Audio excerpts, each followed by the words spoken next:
እንዳባይ አንተ ቀጭቃዣ ምንም ነገር እንዳትነካ ወይኔ ልጅን አለው ማዬ ደህና ነኝ እኔ ልታድል መተህማ ምንም አትሆንም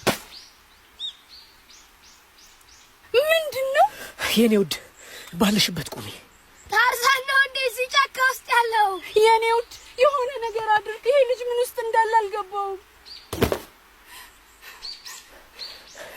ይሄ ነገር ከኛ ቀን በላይ ይመስለኛል እናንተ እዚህ ተረጋግታችሁ ጠብቁኝ እኔ ኦላላን ይዤው እመጣለሁ እሱ በእውቀት ከጎሰው አንድ እርምጃ የቀደመ ሰው ስለሆነ ለሁሉም ነገር መፍትሄ ወይኔ ኦላላ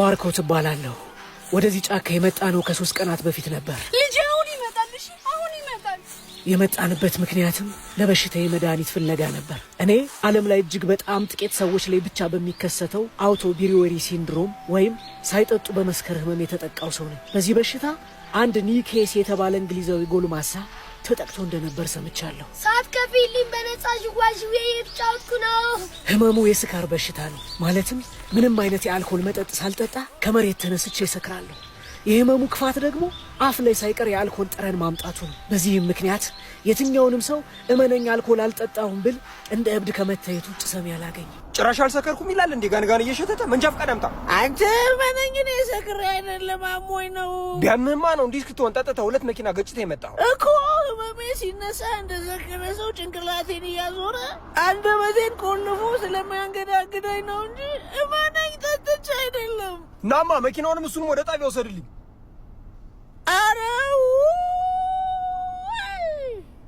ይህ የስካር በሽታ የሚከሰተው በሰውነታችን በተለይም በአንጀታችን ውስጥ የሚገኙ እርሾዎች ወይም ባክቴሪያዎች እኛ የምንመገበውን ካርቦሃይድሬትና ስኳር ወደ አልኮልነት ወይንም ኢታኖል ሲቀይሩት እንደሆነ ዶክተሮቹ ቢነግሩኝም መፍትሄ ግን አላገኘው አንዳንዴ ታዲያ የማይሆን ቦታ ላይ ድንገት ህመሜ ይነሳና ነገሩን በሙሉ እንዳልነበር አድርጌ ብልሽትሽቱን አወጣዋለሁ እና ልጁ ምን አለው አላችሁኝ አረ ምንም ወፍ ነው ያለው ሰፈር ውስጥ ያለ ድንጋይ ላይ ቁጭ ብሎ ወፍ ሲያረባ ነው የሚውለው ማለቴ እርግብ በመሸጥ ነው የሚተዳደረው አጠገቡ ደግሞ ለልጆች የሚሆን ቆንጆ ድንጋይ አዘጋጅቶላታል አሁን ሲጋቡ እዛ ላይ ቁጭ ብላ አብረው ወፍ እያረባች ትኖራለች እንጂ ሀብት ወፍ ውጡ አረ ምን ወጣ ምን በዚህ በኩል ምን ቤት በቀላም ደና ነው አለሽ ማዬ አለሁ እኔ ልጅ አለሁልሽ ሁሌም የማዝነው ግን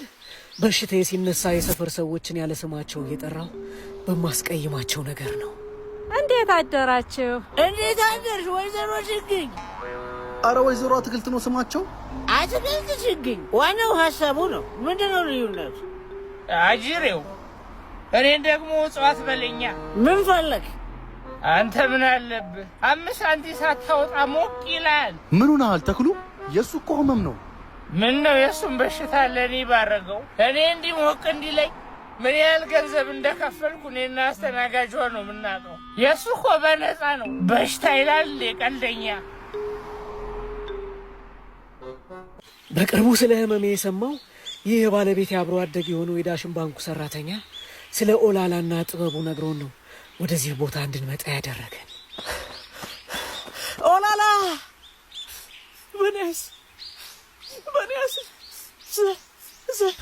የጫካው ጠቢብ ኦላላ ይህ በጥበቡና በስራው ከማህበረሰቡ አንድ እርምጃ የቀደመው ኦላላ ያለፉትን 3 ቀናት ስለ ራሱ እየነገረን እንዲህ አከመኝ ለአንተ በሽታ የሚረዳህ መድኃኒት ኒም የተሰኘ ዛፍ ቅርፊት ነው ይገርማችኋል ይህንን ተክል ህንድ ውስጥ የመንደሩ ፋርማሲ ወይም ተአምረኛው ዛፍ እያሉ ይጠሩታል ከቅጠሉ እስከ ቅርፊቱ ከፍሬው እስከ ስሩ ድረስ መድኃኒት ነው እና ያድነዋል ማለት ነው እንደምታውቁው በሽታው በቀጥታ ከአመጋገብ ጋር የተያያዘ ስለሆነ ስኳርና ካርቦሃይድሬት ማቆም አለበት ተክሉ ፈንገሱን ቢገለውም እንኳን እሱ ስኳር መመገቡን ከቀጠለ ፈንገሱ ተመልሶ ማደጉ አይቀርም ስኳር ደግሞ ለፈንገሱ ነዳጅ ስለሆነ እሱን ካላቆመ አልኮሉ መመረቱን ስለሚቀጥል እሱን አቁሞ የኒም ቅርፊቱን እኔ በምላችሁ መሰረት መጠቀም አለበት ይሄ ሁሉ ጥበብ ግን እዚህ ጫካ ውስጥ ሆነ እንዴት ኖረ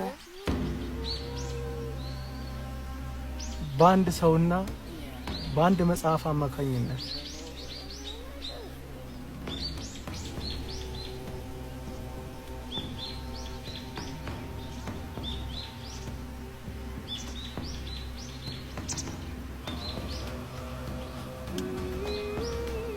አንድ ቀን የእጽዋት ተመራማሪ የሆኑ ፕሮፌሰር ለምርምር ወደኛ አካባቢ መጡ። ፕሮፌሰሩ ለምርምር በቆዩባቸው 2 ዓመታት ውስጥ ብዙ ቋንቋዎችን ማንበብና መጻፍ፣ ዕውቀትና ጥበብን አስተምረውኝ በመጨረሻም አንድ መጽሐፍ ሰጥተውኝ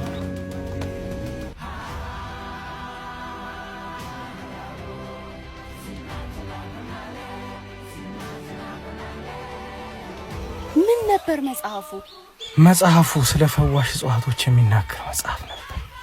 የሚገርምሽ ሁልጊዜ ለህዝብ ጥቅም የሚሰራው መጽሐፉን ስፖንሰር ያደረገው ዳሽን ባንክ እንዴት ራሱን በማዘመን አንድ እርምጃ ቀድሞ እንደ ዳሽን ተራራ በከፍታ ላይ መቀመጥ እንደሚችል ያኔ ወደፊት ራእዩን የመጽሐፉ የመጀመሪያ ገጽ ላይ አስቀምጦት ነበር።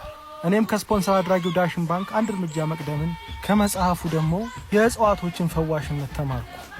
የኔውድ አባዬ አባሳ ይደርሰንልሃል። እሺ ከመጠመዱ በፊት ያነሳው ዕቃ ነበር እንዴ? አዎ የሆነ ነገር እያነሳ ነበር። አይዟችሁ፣ እንደዛ ከሆነ ይሄ ወጣቶች ወጥመድ ነው ማለት። በእኛ ጎሳ የሰው ንብረት ማንሳት ነውር ስለሆነ የወደቀ ዕቃ ሲኖር ባለቤቱ እስኪመጣ ወጣቶች በወጥመድ ይጠብቁታል። ያንን ዕቃ ተሳስቶ ሊያነሳ የሚሞክር ሰው ወጥመድ ውስጥ ይወድቃል። ያነሳው ባለቤቱ ቢሆንስ? ወጣቶች ከእርሻ ሲመለሱ የእሱ መሆኑን አረጋግጠው ይሰጡታል። እና ይስጡታ፣ እኔን አውርዱኝ።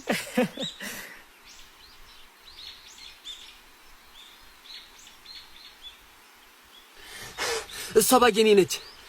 ያንተ ከሆነ ውስጡ ምን አለው? ስልክ አለው። ስልክ ውስጥ ምን አለ? አንደኛ ፓስወርድ የለውም። ሁለተኛ በውጭ ሀገር ለሚደረጉ ክፍያዎችና ግብይቶች ተብሎ የተዘጋጀው የዳሽን ባንክ ቨርቹዋል ማስተር ካርድ በውስጡ አለ። ምን ማለት ነው? ይኸውልህ አንበሳው፣ ዓለም አቀፍ ተቀባይነት ያለው የኦንላይን ግብይት መፈጸም የሚቻልበትና የዲጂታል አገልግሎት ክፍያ ለመፈጸም አመቺ ሆኖ እንደ ካርድ በእጃችን የምንይዘው ሳይሆን በስልካችን የሚቀመጥ የማይታይ ካርድ ማለት ነው። ምን ነው አንተን ባደረገኝ። ሁሉም ነገር ላይ ዕውቀት ያለው ሰው ብሆን።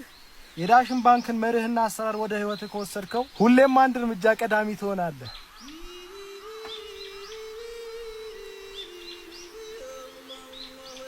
ከመጽሐፉ ባገኘው ዕውቀትም ከ30 ዓመት በፊት ታዳጊ የነበረው ኦላላ አሁን ከነ ማህበረሰቡ አንድ እርምጃ ቀድሞ የኔ አይነቱን መፍትሄ ፈላጊ በታማኝነት ራሱ በገነባው ዘመናዊ ዓለም ውስጥ በጥበቡ እያገለገለ በከፍታ ይኖራል።